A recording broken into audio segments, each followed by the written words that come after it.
কোকৰাঝাৰ টাউনলৈ আৰু লগতে বড়োলেণ্ডৰ ছেক্ৰেটাৰিয়েটলৈ যোৱা যিটো মূল পথ ইয়াৰ আমাৰ গেটত এটা থিমেটিক গেট সাজি ওলোৱা হৈছে যোৱা 1 বছৰৰ ভিতৰত আৰু আজি এই থিমেটিক গেটটো মুকলি কৰা হ'ল আৰু এই থিমেটিক গেটটো অতিকৈ দৰকাৰ আছিলে কাৰণ কোকৰাঝাৰত চহৰলৈ যাবৰ কাৰণে বা বড়োলেণ্ডৰ ছেক্ৰেটাৰিয়েটলৈ যাবৰ কাৰণে ইয়াত কোনো ইণ্ডিকেশ্যন নাছিলে বা মানুহৰ কাৰণে জানিবৰ কাৰণে বা দেখিবৰ কাৰণে একো নাছিলে তো সেইকাৰণে আমাৰ এটা চিন্তা কৰা হৈছিলে যে কোকৰাঝাৰটো যেহেতু আমাৰ বড়োলেণ্ডৰ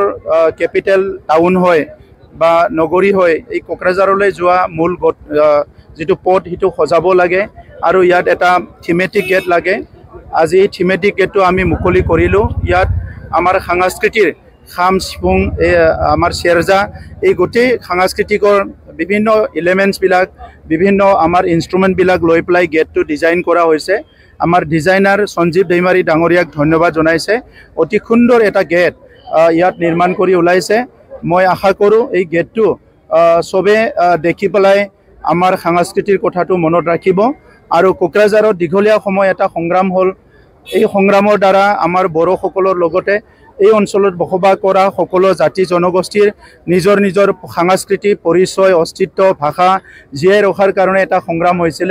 আৰু আজি তিনিটাকৈ চুক্তি হোৱাৰ পিছত সকলো জাতি জনগোষ্ঠীয়ে সকা পাইছে ভাল এটা পৰিৱেশ পাইছে আৰু এইখিনি সময়ত আমাৰ বড়োলেণ্ড চৰকাৰখনে সকলো জাতি জনগোষ্ঠীক আৰু সেই জাতি জনগোষ্ঠী সকলৰ ভাষা সাংস্কৃতিক তেখেতসকলৰ পৰিচয় অস্তিত্ব সকলো জীয়াই ৰাখি একেলগে আগুৱাই যোৱাৰ কাৰণে কিছুমান পৰিকল্পনা হাতত লোৱা হৈছে আৰু আজি বিশেষভাৱে এই গেটটো আমি নিৰ্মাণ কৰিবলৈ পাৰি পেলাই সকলো আনন্দিত হৈছো অনাগত দিনত আমি এই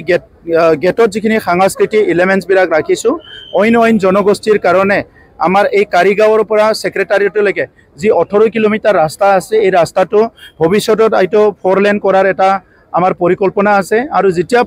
4 লেনৰ আমাৰ নিৰ্মাণটো বা ইয়াৰ কনষ্ট্ৰাকশনটো আৰম্ভ হ'ব তেতিয়া বিভিন্ন ঠাইত আমি বিভিন্ন জনগোষ্ঠীৰ বিভিন্ন সাংস্কৃতিক এলিমেন্টস বিলাক ইয়াতে প্ৰিজাৰ্ভ কৰাৰ কাৰণে চেষ্টা কৰিম যাতে বড়োলেণ্ডটো সকলো নিজৰ আপোন বুলি ভাবিব পাৰে আৰু বড়োলেণ্ডৰ প্ৰতি সকলো মৰম আৰু স্নেহ এটো সদায় থাকে বড়োলেণ্ডৰ ওপৰত মৰম স্নেহ মানে বড়োলেণ্ডত বসবাস কৰা 26টা জনগোষ্ঠীৰ প্ৰতি পৰস্পৰৰ মাজত মৰম স্নেহ সদায় থকাটো আমি বিচাৰো ইয়াত সৰু এটা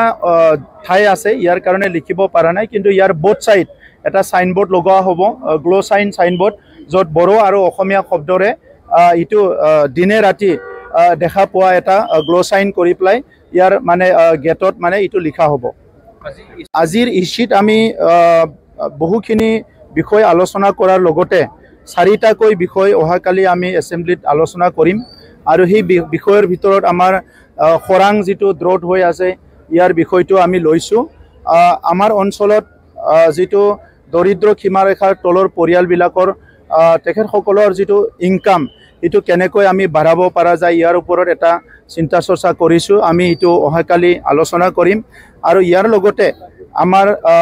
আমাৰ অঞ্চলৰ পৰা মাজে মাজে বহুত ল'ৰা ছোৱালী ট্ৰাফিকিংৰ ভিকটিম হয় এই সকলৰ কাৰণেও কিছুমান কথা আমি আনিছো আৰু ইয়াৰ লগতে আৰু ইম্পৰ্টেন্ট কিছুমান কথা আমি আলোচনা কৰিছো আমাৰ এপইন্টমেন্ট হ'বলৈ গৈ আছে আৰু বেলেগ ইস্যু আছে মাটিবাৰীৰ সমস্যাবিলাক আছে সেইবিলাক লৈ প্লাই আলোচনা কৰিছো অহাকালি এছেম্বলি হোৱাৰ পিছত আপোনালোকক গোটেই কথা বিতংভাৱে জনোৱা হ'ব সব পৃথিৱীত মানৱ জাতিয়ে এক হৈ থাকক হেতু সকলো মানৱে বিচাৰে